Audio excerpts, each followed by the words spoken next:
बार पुनः success point study में आपका स्वागत है।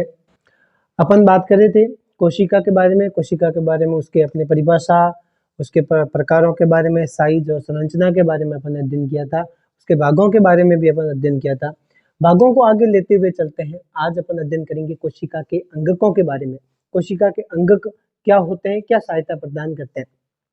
अपन ने कल की जो क्लास के अंदर अपन अध्ययन किया था कि कोशिका के जो अंगक होते हैं वो अंगक कोशिका के अंदर की प्रक्रियाओं को नियंत्रित रखते हैं। वहां पर उसके पोषक तत्व या अन्य प्रक्रिया होती है उसको नियंत्रित रखते हैं। भागों के बारे में भी अपन अध्ययन किया था। कोशिका जो झिल्ली होती है, कोशिका भित्ति होती है, कोशिका केंद्रक होते हैं, उसके अंदर भी बहुत सारे जो केंद्रक के अंदर भी अपन अध्ययन किया था, केंद्रक झिल्ली होती है। ये सारे उसमें सहायता प्रदान करते हैं।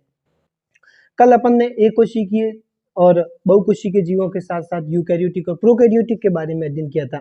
यूकैरियोटिक और प्रोकैरियोटिक ये दोनों कोशिकाएं जीवों को, इन दोनों कोशिकाओं के आधार पर जीव दो भागों में व्यवस्थित रहते हैं, दो भागों के अंदर व्यवस्थित रहते हैं, दो भागों में ये बटे हुए रहते हैं। एक दूसरे के प्रति अलग भाव प्रदर्शित करवाते हैं। ये कोशिका के जो प्रकार है। ये आज अपन अध्ययन करेंगे कोशिका के अंगकों के बारे में। अंगकों में यही होता है। यूकैरियोटिक और प्रोकैरियोटिक के अंदर अंगकों के आधार पर दोनों के अंदर अपन देखेंगे कि किस तरीके से दोनों एक दूसरे के अलग है, एक दूसरे के अलग गुण प्रदर्शित करते हैं। अपन बात करेंगे कोशिका के अंगकों के बारे में।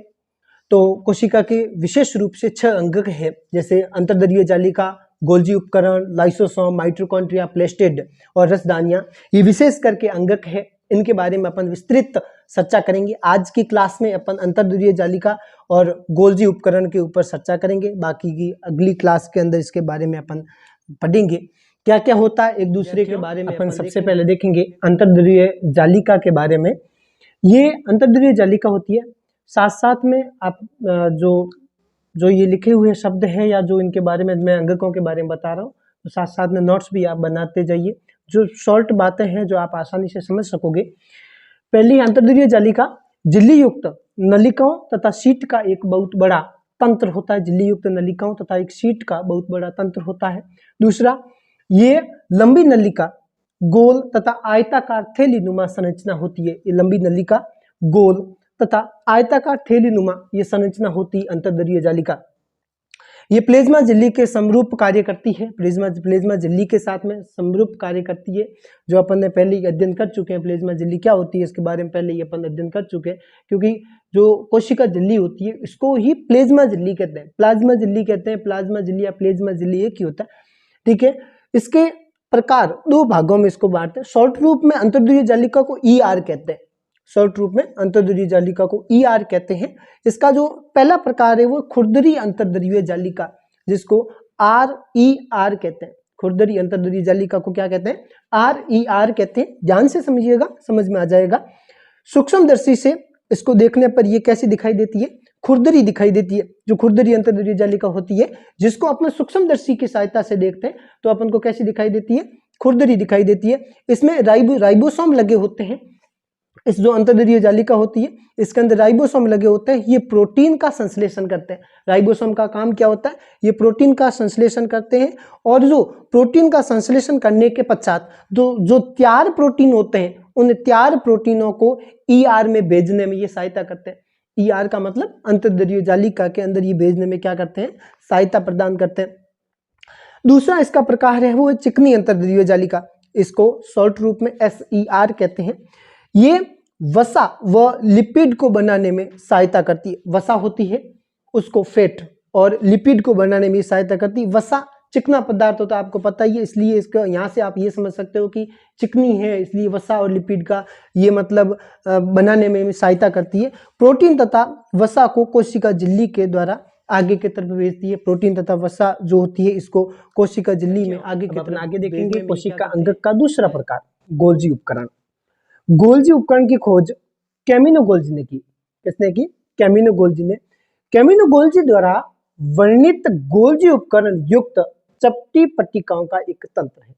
इन्होंने एक गोल्जी उपकरण की खोज की। ये गोल्जी उपकरण एक मतलब चपटी पट्टिकाओं का एक क्या है? तंत्र है। इसका संपर्क, जो गोल्जी उपकरण है इसका संपर्क ER झिल्लियों द्वारा होता है। संश्लेषण पदार्थ, जो संश्लेषित पदार्थ होता है वो गोल्जी उपकरण के अंदर जो पदार्थ संश्लेषित किया जाता है उस संश्लेषित पदार्थ को गोल्जी उपकरण में पैक किए जाते हैं। गोल्जी उपकरण के अंदर जो संश्लेषित पदार्थ होते हैं उनको पैक किए जाते हैं डब्बे के अंदर। ध्यान से समझना। कुछ परिस्थितियों में ये सामान्य शक्कर को जटिल शक्कर में परिवर्तित करते हैं। कुछ ऐसी परिस्थितियां हो जाती है गोल्जी उपकरण के पास में, तो ये क्या करता है, सामान्य शक्कर को जटिल शक्कर के अंदर परिवर्तित करता है। इसके द्वारा लाइसोसोम को बनाया जाता है। लाइसोसोम, इससे अगला जो प्रकार आएगा कोशिकांग का, वो बनाया जाता है। ठीक है, यहां तक अच्छे से समझना, बाकी का अपन आगे पढ़ेंगे।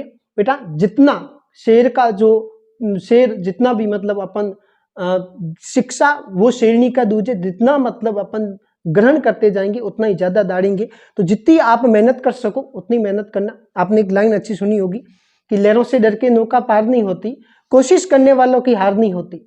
ठीक है, कोशिश करते जाइए, कभी जिंदगी में हार नहीं होगी, मेहनत करते जाइए, हार नहीं होगी। तो इन्हीं बातों के साथ में थोड़ा आज आपसे मैं रिक्वेस्ट करता हूं कि वीडियो अगर आपको अच्छे लगे तो लाइक कीजिए, शेयर कीजिए, सब्सक्राइब कीजिए, और जो कुछ भी आपको समझ में नहीं आए तो कमेंट के अंदर जवाब जरूर दीजिएगा। आगे की चर्चा अपन अगले वीडियो में करेंगे, अगली क्लास में करेंगे। धन्यवाद।